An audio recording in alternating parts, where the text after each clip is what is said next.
मुल्क में महंगाई की वजह से रातों को नींद नहीं आती, मेरे लिए सबसे बड़ा मसला। इस्लामाबाद INP वजीर आजम इमरान खान ने कहा है कि कोशिश थी कि हर माह लोगों के सामने आकर जवाब दूं, महंगाई का मसला मेरे लिए सबसे बड़ा मसला है। ये वो एक चीज है जो कई मर्तबा मुझे रातों को जगाती है। इस्लामी फलाही रियासत हमारा मंशूर है। अवाम से बराह रास्त बातचीत के दौरान वजीर आजम इमरान खान ने कहा कि काफी वक्त से मैं अब से बात नहीं कर सका था, कोशिश थी कि हर माह लोगों के सामने आकर जवाब दूं। असूलन सवालात के जवाबात पार्लियामेंट में देने चाहिए, मगर अपोजिशन अराकीन शोर मचा देते हैं और मुझे बोलने नहीं देते। उन्होंने कहा कि पार्लियामेंट में NRO के मुतलाशी लोग बैठे हैं, अगर आप उनके मुतालिबात पूरे न करें तो वो आपको बात नहीं कर देते। महंगाई से मुतालिक सवाल का जवाब देते हुए वजीर आजम का कहना था कि मुझे महंगाई का एहसास है, ये ऐसी चीज है जो मुझे कई मर्तबा रातों को जगाती है।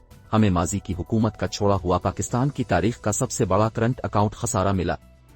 उन्होंने कहा कि माजी की हुकूमत के छोड़े हुए पाकिस्तान की तारीख के सबसे बड़े करंट अकाउंट खसारे की वजह से रुपए पर बोझ पड़ा, जिससे महंगाई की शरह में तेजी से इजाफा हुआ। बात को जारी रखते हुए उनका कहना था कि कोरोना वबा की वजह से सप्लाई में कमी के बाइस पूरी दुनिया में महंगाई हुई। महंगाई सिर्फ पाकिस्तान में नहीं बल्कि पूरी दुनिया में है। दुनिया के कई अमीर तरीन ममालिक में भी महंगाई में रिकॉर्ड इजाफा हुआ। उनका कहना था कि पाकिस्तान में महंगाई से तनख्वाहदार तबका मुतासिर हुआ है, लेकिन किसान खुशहाल हुआ।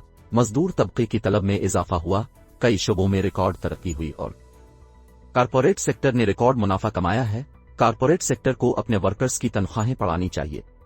वजीर आजम का मजीद कहना था कि पाकिस्तान में कई बहुत अच्छे सहाफी हैं जो लोगों को शऊर व आगाही देते हैं, मगर बदकिस्मती से कुछ लोग ऐसे हैं जो सिर्फ मायूसी फैलाते हैं।